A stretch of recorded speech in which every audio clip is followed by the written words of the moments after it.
চট্টগ্রাম বিশ্ববিদ্যালয়ে the daily campus কর্তৃক প্রকাশিত ছাত্রলীগ কর্মী থেকে শিবির নেতা আবরার ফারাবীকে নিয়ে প্রকাশিত এই নিউজটি বর্তমানে অনেক আলোচনা এবং সমালোচনার জন্ম দেয়। আবরার ফারাবী বর্তমান সোহরাওয়ার্দী হল শাখা ছাত্র শিবিরের সভাপতি। তিনি কি আসলে ছাত্রলীগ করতেন নাকি করতেন না, বা ছাত্রলীগ করতেন এর নেপথ্যে কারণটি কি, সেটি আমরা আজকে জানার চেষ্টা করব। ক্যাম্পাস রাজনীতি কিংবা জাতীয় রাজনীতি, রাজনৈতিক অবস্থান পরিবর্তন, এটি কি আসলে নতুন কোনো ঘটনা, নাকি অতীতেও ছিল, বর্তমানেও আছে, ভবিষ্যতেও থাকবে? আমরা একটু জানার চেষ্টা করব। বর্তমান সময়ের অনেক আলোচিত ব্যক্তি স্যার ভিপি নূর, এবং তিনিও একসময় ছাত্রলীগ করতেন। পরবর্তীতে তিনি ছাত্রলীগ থেকে এসে নতুন একটি সংগঠন প্রতিষ্ঠা করেন।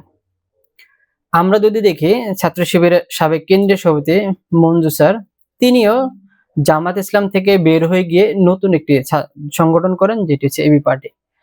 এরকম জুলাই আন্দোলনের পরে অনেকেই অনেক ধরনের সংগঠনের সাথে যুক্ত ছিল, যারা পরবর্তীতে এসে নানান ধরনের সংগঠন প্রতিষ্ঠা করে।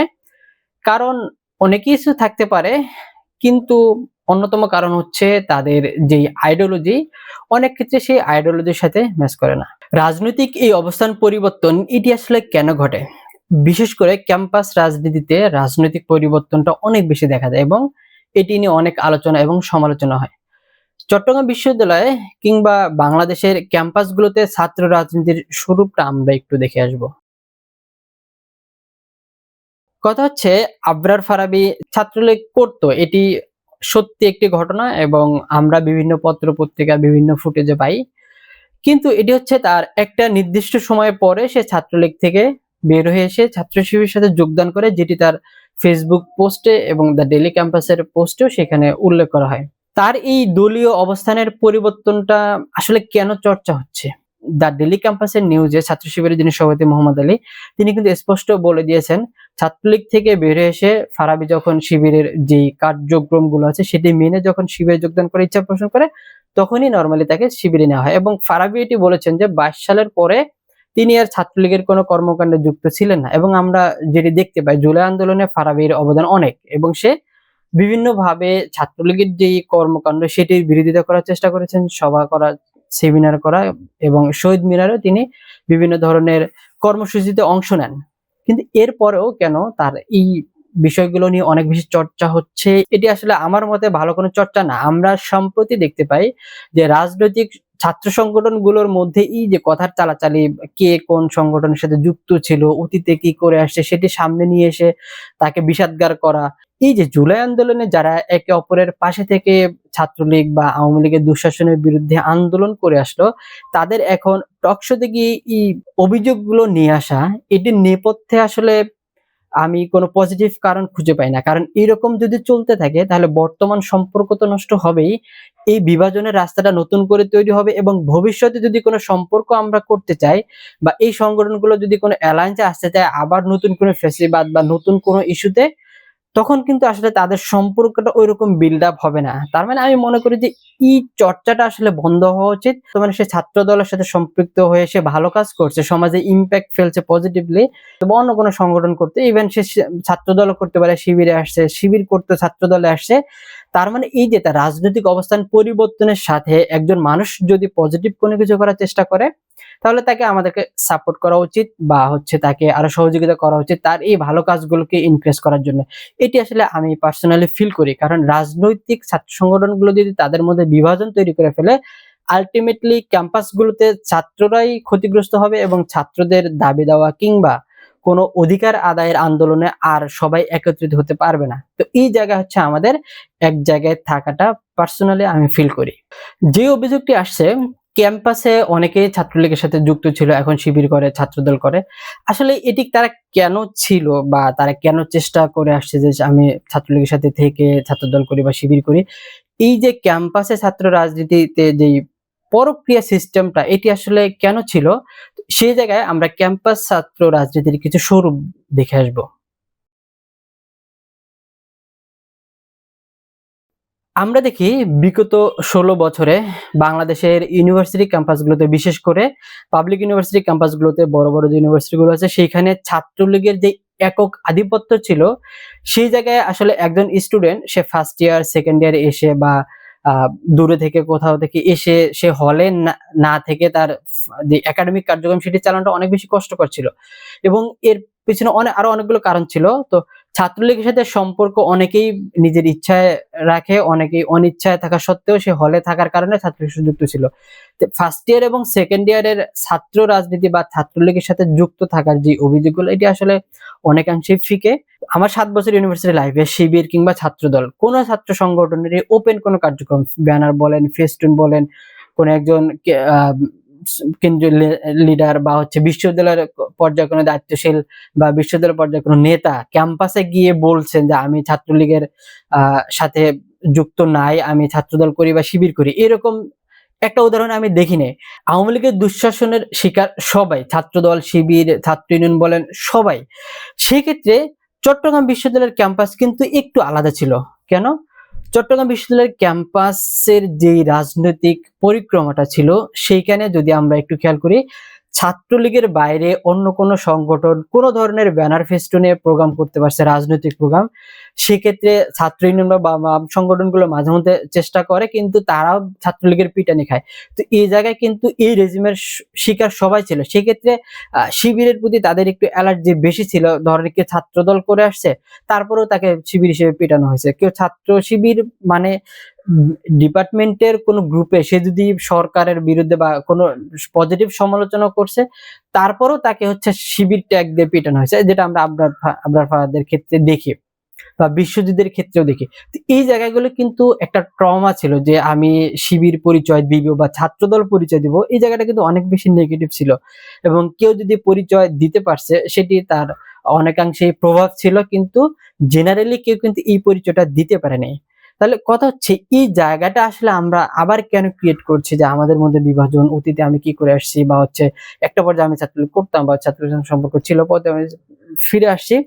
এই জায়গাটা আসলে আমাদের বন্ধ হওয়া উচিত। কথা ক্যাম্পাসে ছাত্র রাজনীতিতে এই যে পরকীয়া সিস্টেমটা এটি আসলে কেন গড়ে উঠে আসছে এবং এই গড়ে ওঠার অন্যতম কারণগুলো কি ছিল সেটি আমরা জানবো। তার আগে আমরা একটু জানি যে আসলে পরকীয়াটা মানুষ কেন করে। পরকীয়া করার অনেকগুলো কারণ থাকতে পারে, তার মধ্যে অন্যতম কারণ মানসিক অশান্তি।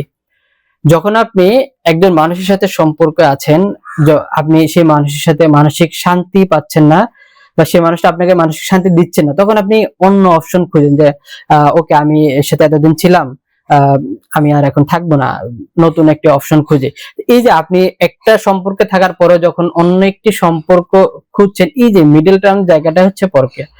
এটি আসলে মানুষ পার্সোনাল লাইফে করে, ম্যারিড লাইফে করে, রিলেশনশিপে করে, অনেক ক্ষেত্রেই করে, যেটা আমরা রাষ্ট্রীয় সম্পর্কের ক্ষেত্রে দেখি। আপনার একজনের সাথে সম্পর্ক আছে, আর একজনের সাথে আপনি সম্পর্ক করছেন, এটি আসলে মানুষ সব ক্ষেত্রেই করে। কারণ আমরা দেখি অনেক সময় যে জামাই আছে তারপরে সে আরেকটা ছেলের সাথে সম্পর্ক, বউ আছে তারপরে তার আরেকটা মেয়ের সাথে সম্পর্ক, এবং এই পরকীয়াটা চলমান আছে এবং এটা অতীতে ছিল, বর্তমানেও আছে, ভবিষ্যতেও থাকবে। তো এটা প্রথম বিষয়, মানসিক প্রশান্তিটা ইম্পর্টেন্ট। যখন আপনি কারো কাছে মানসিক প্রশান্তি পাচ্ছেন না, সে আপনাকে মানসিক ভাবে শান্তি দিতে পারতেছে না বা সে আপনাকে অশান্তিতে রাখছে, তখন মানুষ এই পরকীয়াটাতে জড়ায়। দ্বিতীয় কারণ বেটার অপশন।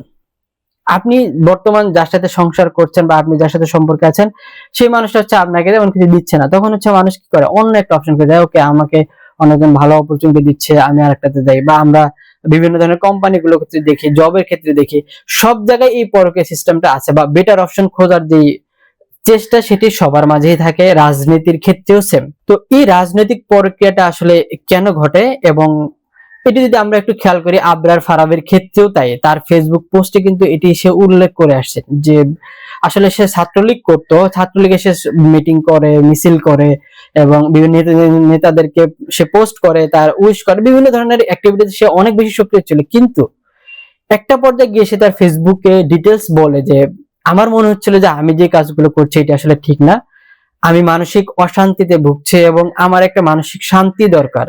সেই জায়গাটা হইতে পারে আমাকে শিবির দিবে, কারণ শিবির একটা ডিসিপ্লিন অল অর্গানাইজড সংগঠন এবং সেখানে তারা অনেকগুলো ডিসিপ্লিন মেনটেন করে, যেখানে নিয়মিত নামাজ পড়তে হয়, কোরআন হাদিস পড়তে হয়, ইসলামিক সাহিত্য পড়তে হয়, পড়াশোনা করতে হয়।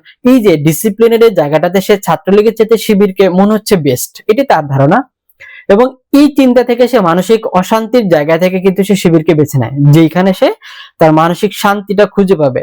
আমরা কিন্তু অনেক ক্ষেত্রে, আপনার কাছে অনেক টাকা আছে, আপনি অনেক ভালো একটা রিলেশনশিপ আছেন, বা আপনার অনেক সুন্দর বউ, কিন্তু আপনার কাছে টাকা আছে, সুন্দর বউ আছে, বাড়ি আছে, গাড়ি আছে, কিন্তু আপনি মানসিক শান্তিতে নেই, তখন কিন্তু আপনি আসলে পরকে জড়াবেন, এটা কনফার্ম।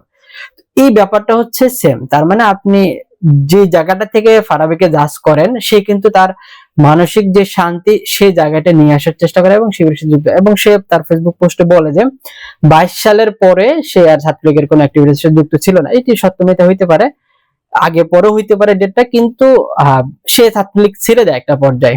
আমি দেখে আসছি ফারাবি কিন্তু পার্সোনালি একজন হাফেজ মানুষ। সে হাফেজ থাকার কারণে সে অনেকগুলো বিষয় অনেক বেশি ডিপ নলেজ রাখে। হয়তো ফার্স্ট সেকেন্ডারি সে হলে থাকার জন্য বা ফাইন্যান্সিয়াল ক্রাইসিস জন্য সে ছাত্রলীগ করতো, কিন্তু এটা আমি ফারাবিকে জাস্টিফাই করি না। তবে পার্সন হিসেবে ফারাবি অনেক ভালো, তার বর্তমান কর্মকাণ্ড আমরা সেটা দেখি। তো এই যে ক্যাম্পাসে ছাত্র রাজনীতিতে মানুষের পার্সোনাল লাইফের পরকীয়ার মতো মানুষ এই পরকীয়াটা করে, কেন করে? কারণ হচ্ছে সে অনেক জন্যই করে। অন্যতম কারণ হচ্ছে অর্থনৈতিক সংকট। ক্যাম্পাসে ছাত্র রাজনীতির পরক্রিয়ার এটা আমি মনে করি অন্যতম একটি কারণ। কারণ আমরা জানি বাংলাদেশের প্রত্যেকটা ইউনিভার্সিটিতেই মফস্বল শহর থেকে অনেক স্টুডেন্ট আসে, যারা একটা আইডিওলজি নিয়ে আসে, কিন্তু সে দেখে যে আমাকে ক্যাম্পাসে থাকতে গেলে ছাত্রলীগ করতে হইতো বা ছাত্রলীগ করতে হবে, তখন সে ছাত্রের সাথে ডিরেক্টলি হোক ইনডিরেক্টলি, ইচ্ছা অনিচ্ছায় সে যুক্ত হয়ে যায় এবং সে দ্বৈত সম্পর্ক বজায় রাখে। তখন তার এই দ্বৈত সম্পর্কটা হচ্ছে অনেকাংশেই অনেক সময় রিস্কি হয়, যেটা আমরা দেখি যে অনেকেই এই সম্পর্ক বজায় রাখতে পারে না, তখন সে ধরা খেয়ে যায়। ধরা খাওয়ার কারণে সে পিটানি খায় এবং সে বহিষ্কার হয়, অনেক কিছুই হয়। তার মানে পরক্রিয়ায় সম্পর্কটা কিন্তু অনেক বেশি রিস্কি। তো সেই জায়গাটা হচ্ছে আমাদের মানে নেগেটিভ চর্চা আমরা না করি। সেকেন্ড হচ্ছে তার মানসিক শান্তি, যেটা আমি আগেই বলছি যে মানসিক শান্তিটার জন্য সে অনেক সময় অনেক বেটার অপশন খুঁজে এবং বেটার অপরচুনিটি চায়। থার্ড হচ্ছে তার যে আইডিওলজি, সে আইডিওলজি ওন করে এবং তার আইডিওলজিকে এস্টাবলিশ করার জন্য সে অন্য কোনো আইডিওলজিতে প্রবেশ করে সেইখানকার দুর্বলতা, তাদের স্ট্র্যাটেজি, তাদের যে ভবিষ্যৎ পরিকল্পনা, সেগুলো জানার চেষ্টা করে এবং তার আইডিওলজির জন্য সে কাজ করে।